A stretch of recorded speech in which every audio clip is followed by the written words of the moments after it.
एक अधूरे मंदिर के अंदर प्राण प्रतिष्ठा नहीं की जा सकती है। यह सनातन धर्म का अपमान है और सिर्फ सनातन धर्म का नहीं, सभी शंकराचार्यों का बुरी तरीके से अपमान किया गया है। यह घोर अपमान हम बर्दाश्त नहीं करेंगे, हम नहीं आएंगे वहां पर।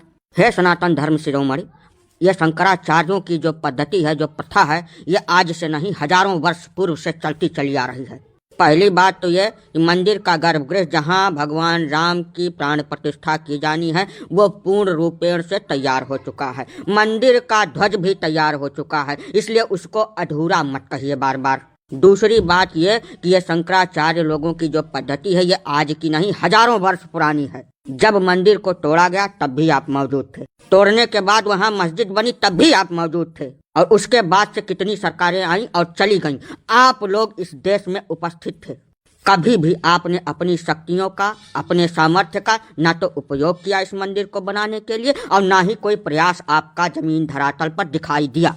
आज 500 वर्षों के बाद यदि कोई सरकार अपनी इच्छा शक्ति के बलबूते इस देश की 85% से ज्यादा आबादी की आन बान शान का मान रखने के लिए उस मंदिर का निर्माण करा रही है तो आप उसमें सहयोग करने के बजाय अड़ंगा बनने का प्रयास कर रहे हैं। कौन सी जनता आपको सही ठहराएगी, आप बताइए हमको। जिसकी सह पर आप हवा में उड़ रहे हैं ना, उन्होंने अपनी पूरी जिंदगी, अपना राजनीतिक करियर, अपना अस्तित्व लगा दिया भगवान राम को काल्पनिक सिद्ध करने के लिए। आप बात करने चले हैं बिना मतलब की। तलई प्रसाद जी बिना मतलब का तर्क दे रहे हैं। शास्त्रों में लिखा हुआ है ये सब की अधूरे मंदिर में भगवान की प्राण प्रतिष्ठा नहीं की जा सकती है। तलई प्रसाद जी बिना मतलब का बरगला रहे हैं।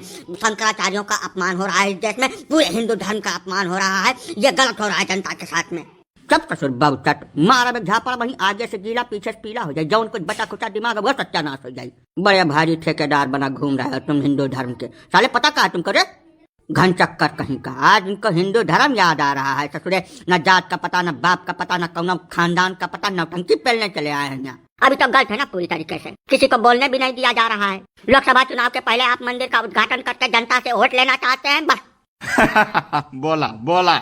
ऐसा है बेटा टोटी, तुम्हारा विशेष ध्यान रखा गया है। तुम्हारा भी इलाज हम लेकर आए हैं, काहे ले टेंशन ले रहे हो। जैसे मक्का में हज करने के बाद शैतान को पत्थर मारने की प्रथा है ना, वैसे ही हम अयोध्या के अंदर तुम्हारे बाप का पुतला जरूर लगवाएंगे। अब भक्तगण भगवान राम का दर्शन करें तो साथ साथ तुम्हारे बाप को भी याद करें।